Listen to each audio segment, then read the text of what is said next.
আজকে আমরা শিখব জিপ ফাইল তৈরি করার নিয়ম।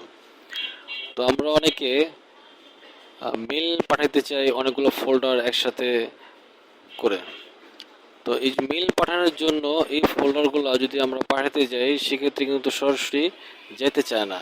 তো এগুলো আমরা কিভাবে একটা এই জিপ ফাইল করে আমরা পাঠাবো সেই নিয়মটাই আমরা দেখবো। জিপ ফাইলের ভিতরে অনেকগুলো ফোল্ডার থাকে, অনেকগুলো ছবি বা অনেকগুলো ভিডিও যেমনি থাকতে পারে। আচ্ছা, তো আমরা সেটা কীভাবে করবো? রাইট সাইডে ক্লিক করলাম মাউসের, নিউ ফোল্ডার। তো আমি একটা ফোল্ডার নাম দিলাম মাই ফাইল, এন্টার দিলাম। ও মাই ফাইল নামে একটা ফোল্ডার আছে, যাক যদি যেহেতু আছে আমরা ডিলিট করে দিলাম। এটা মাই ফাইল ফাইল নামে আমার একটা ফোল্ডার আছে, তৈরি করছি আগেই। এটার ভিতরে আমরা এই ফাইলগুলো সব নেব, ফাইলগুলো খালি। তো আমি চাইলে কাট করে নিতে পারি বা কপি করে নিতে পারি। সিলেক্ট করলাম, রাইট সাইড ক্লিক করলাম, কপি। আপনি কাট নিতে পারেন, কপি নিতে পারেন, আপনার ইচ্ছা। আমি কপি করলাম, মাই ফাইলে আসলাম, রাইট সাইড ক্লিক করলাম, পেস্ট।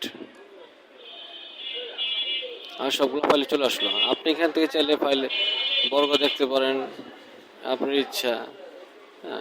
এটা কোনো ফ্যাক্টর না, বিষয় না, যে যেমন রাখতে চান রাখতে পারেন। আমরা ব্যাকে চলে আসলাম।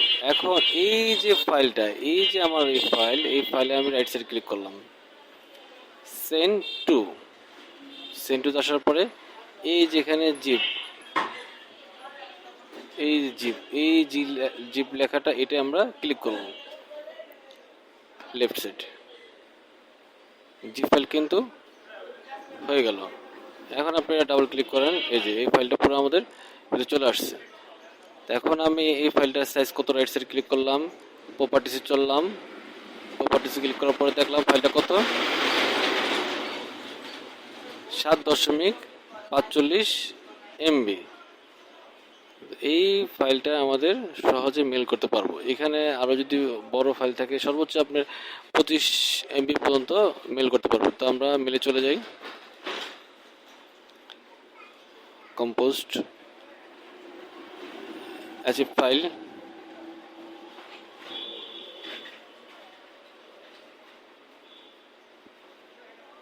যেখানে আমাদের ফাইলটা আছে আমরা সেখানে চলে যাই।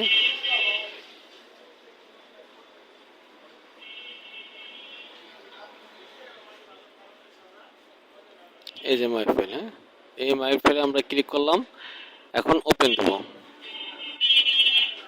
ফাইল কিন্তু আমার অলরেডি লোড হচ্ছে।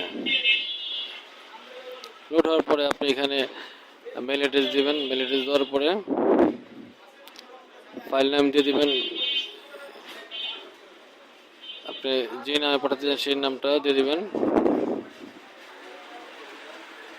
তারপরে এখানে সেন্ড দিলেই মেলটা কি চলে যাবে। তারপরে সেন্ড দিলাম, মেল চলে গেছে। এই যে সেন্ড চলে গেছে। সেন্ড মেল দেখার জন্য আমরা সেন্ডে ক্লিক করব।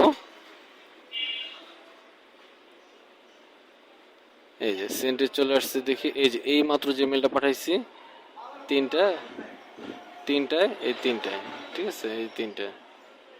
তা আমরা এখানে ক্লিক করলাম, এই আমাদের জিপ ফাইল। এখন এটা যদি আমি ক্লিক করি সরাসরি এখানে চলে আসবে। এখন আমরা যদি চাই এই জিপ ফাইলটা আমি ডাউনলোড করব, ডাউনলোড করার পরে সেটা কীভাবে আমি ফোল্ডার আকারে ওপেন করব। এটা ডাউনলোড হচ্ছে।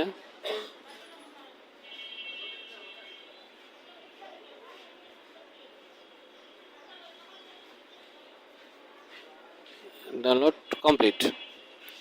তো ফোল্ডারটা আমি কিভাবে নিব, এই যে চিহ্নটা, এই চিহ্নটা আমি ক্লিক করলাম, এখানে শো ইন ফোল্ডার ক্লিক। এবার আপনি এটা সরাসরি কাট করে ফেলান, আর কোনো টাকার দরকার নেই। এখানে আমরা ডেস্কটপে নিয়ে আসলাম, রাইট সাইড ক্লিক করলাম, পেস্ট, চলে আসলো। এখন আমি এটা কীভাবে স্বাভাবিক আকারে আনবো সেটার জন্য right side click, extract all click, extract click. স্বাভাবিক আকারে ফোল্ডারটা চলে আসলো। এখন আমি এটা ওপেন করি। এই যে, এখন আপনি এখান থেকে যা চান কাজ করতে পারবেন, সমস্যা নেই। যতগুলো ফোল্ডার আছে সবগুলো ফোল্ডার নিয়ে আপনি এখন আপনি নিজের মতো করে কাজ করতে পারবেন, ঠিক আছে? তো এই হলো আমাদের জিপ ফাইল করার নিয়ম। তো আশা করি সবাই সহজে জিপ ফাইলটা তৈরি করতে পারবেন। ওকে।